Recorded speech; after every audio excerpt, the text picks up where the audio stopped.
यदि कोई आपसे मिलने आ सकता है तो उसके 3 कारण हो सकते हैं। पहला कारण होता है भाव, दूसरा अभाव और तीसरा प्रभाव। तो जैसा अतिथि उसको वैसा ही सम्मान दें। यदि आपके पास कोई भाव से आया तो उसे केवल आपका प्रेम चाहिए, आपका सानिध्य चाहिए। और यदि कोई अभाव में आया तो उसकी उतनी सहायता अवश्य करें कि जितनी आप करने में सक्षम हो, परंतु उतनी भी ना करें कि वो आपकी सहायता का दुरुपयोग कर बैठे।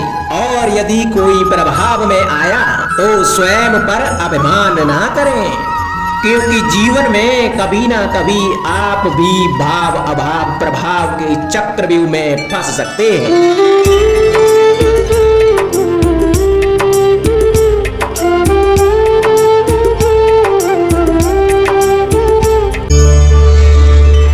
कभी आप ब्रह्म मुहूर्त में जगे हैं? जगकर देखिए, संध्या होने के पश्चात जब रात्रि का अंधकार सारे संसार को धीरे धीरे अपने अंधकार में निगलने लगता है, तो यही अंधकार ब्रह्म मुहूर्त में भोर होने से ठीक पूर्व तनिक अधिक काला हो जाता है। कुछ समझे, हमारा जीवन भी कुछ ऐसा ही होता है। जब हमारे जीवन की समस्याएं कठिनाई अपने अंत पर होती हैं, तो यही समस्याएं कठिनाई एक भीषण रूप लेकर हमारे समक्ष खड़ी हो जाती हैं। और ऐसी परिस्थितियों में अधिकतर लोग हार मान जाते हैं, भय खा जाते हैं। परंतु ऐसी स्थिति में आप हार ना माने, भय ना खाएं, दृढ़ रहें, निरंतर आगे बढ़ते रहें। तो प्रकाश के रूप में हमारा स्वागत करने के लिए सूर्य उदय सदा हमारे समक्ष प्रस्तुत रहेगा। आपने बरगद के वृक्ष को देखा है? जितना विशाल उतना दृढ़। पतझड़ में वो सूख जाते हैं, परंतु दुर्बल नहीं होते, टूट कर गिरते नहीं। और उसके विपरीत दलदल में उपजे वृक्षों को देखें, वो दिखने में तो हरे भरे होते हैं, परंतु इतने दुर्बल होते हैं कि जल धारा के हल्के से वेग से वो गिर जाते हैं। परंतु ऐसा क्यों होता है? इसका कारण है जड़ें। जिसकी जड़ें दृढ़ भूमि में है वो हर चक्रवात, हर अफवाह को सह लेता है। जो दलदल में है वो स्वयं की जड़ों को दुर्बल बना लेता है। कुछ ऐसा ही मनुष्य भी होता है, जो अधर्म, कुकर्म, असत्य की धरा पर उपजा है। वो कठिन समय की एक मार भी नहीं सह पाता। और जो मनुष्य सत्य और धर्म की धरा पर उपजा है, वो हर समस्या से जूझ कर आगे निकल जाता है और सफल हो जाता है। अब आप पर निर्भर करता है कि आप क्या बनना चाहते हैं। हमारे जीवन में मित्र और शत्रु बड़ा ही महत्व रखते हैं। यदि गंभीरता से सोचा जाए तो ऐसा कोई क्षण नहीं जब हम अपने मित्रों के बारे में ना सोचते हों या फिर शत्रुओं के बारे में। हमारा हर कार्य या तो हमारे मित्रों के हित के लिए होता है या फिर हमारे शत्रुओं के अहित के लिए। हम हर स्थान या तो अपने मित्रों के साथ होते हैं या फिर अपने शत्रुओं के साथ। कोई नहीं चाहता कि उनका शत्रु प्रसन्न रहे। संसार में हर कोई अपने शत्रु को नष्ट कर देना चाहता है और ऐसा करने के लिए वो हर संभव प्रयास करता है। उसे आर्थिक, मानसिक और शारीरिक हानि पहुंचाने का प्रयास करता है। और यदि मैं आपको आज ऐसा मंत्र सिखाऊं जिससे आप अपने शत्रु को सदा के लिए नष्ट कर दे, तो और वो मंत्र है शत्रु को मित्र बनाना। अपने सभी शत्रुओं को अपना मित्र बना लीजिए और आपके सारे शत्रु स्वतः ही समाप्त हो जाएंगे। राधे राधे।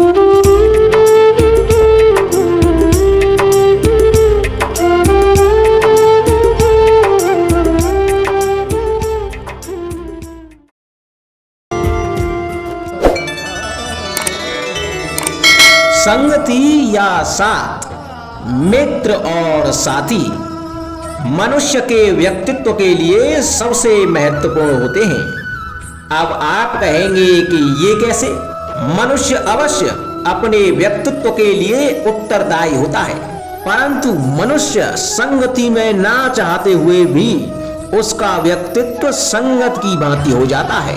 इन पात्रों को देख रहे हैं आप? मध्य में जल रखा है, इसमें दूध और इसमें मलिन कीचड़ रखा है। यदि मैं इस जल को दूध में मिलाता हूं तो यह जल दूध बन जाता है, और यदि इसी जल को इस मलिन कीचड़ में मिलाता हूं तो यह जल या मलिन कीचड़ में परिवर्तित हो जाता है। हाँ, ऐसी कोई युक्ति नहीं कि जल बिना घुले मिले दूध या कीचड़ में अपना अस्तित्व बनाए रखे या इनसे अलग बना रहे।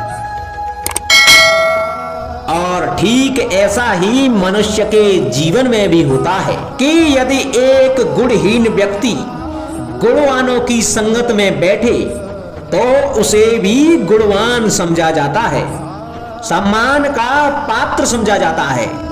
और यदि एक गुणवान व्यक्ति गुणहीनों की संगत में बैठे तो उसे भी तिरस्कार मिलता है।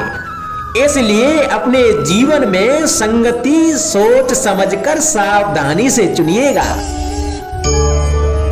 कभी खेत में किसी किसान को खेती करते देखा है? वो उसे सींचता है, जोतता है, पशु पंछियों से खेत की फसल की रक्षा करता है, परंतु एक बात का वो सबसे विशेष ध्यान रखता है कि कहीं खेत में खरपतवार न उग जाए, क्योंकि एक खरपतवार का लान खेत की सारी फसल को नष्ट कर सकता है। ठीक उसी प्रकार यदि वंश की कोई संतान खोटी निकल जाती है तो वह समूचे वंश का सर्वनाश कर देती है। इसीलिए संतान के लालन पालन में ध्यान देना आवश्यक होता है, क्योंकि संतान वो फसल होती है जो वंश की आने वाली पीढ़ी को महान बना सकती है या फिर वंश का पतन भी कर सकती है। मनुष्य के जीवन में संतान का बहुत महत्व है। उस संतान के लिए वो कितने कष्ट सहता है, उसे पालता है, पोसता है, और यदि यही संतान उसके संताप का कारण बन जाए तो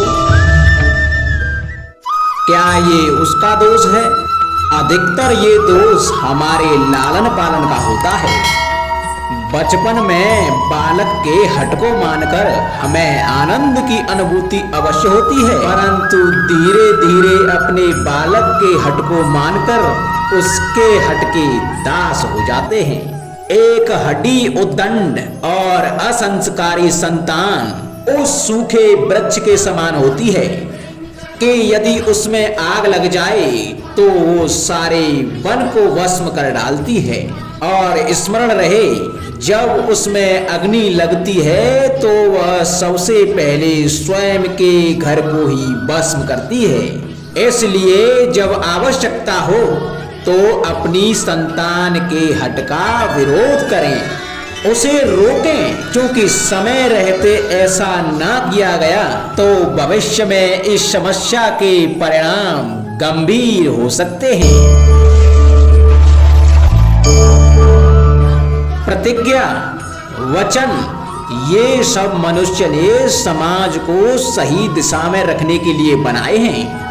वो मनुष्य ही क्या जिसके जीवन में नियम ही ना हो, जिनका वो पालन ना करे, परंतु समय के साथ चलने के लिए नियमों को भी बदलना आवश्यक होता है, क्योंकि ये आज का समय ही तो है जो बीत जाने के बाद इतिहास बन जाएगा।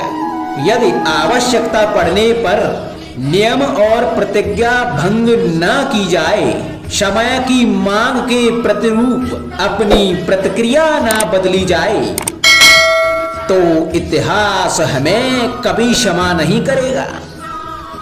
आवश्यकता पड़ने पर आपकी तोड़ी हुई एक प्रतिज्ञा, एक बंधन कभी कभी पूरे मानव इतिहास को बड़े विनाश से बचा सकता है। इसलिए नियम, प्रतिज्ञा, वचन कुछ नहीं, कुछ है तो केवल समय, अर्थात जिसके अनुरूप चलने वाला ही सफल हो सकता है।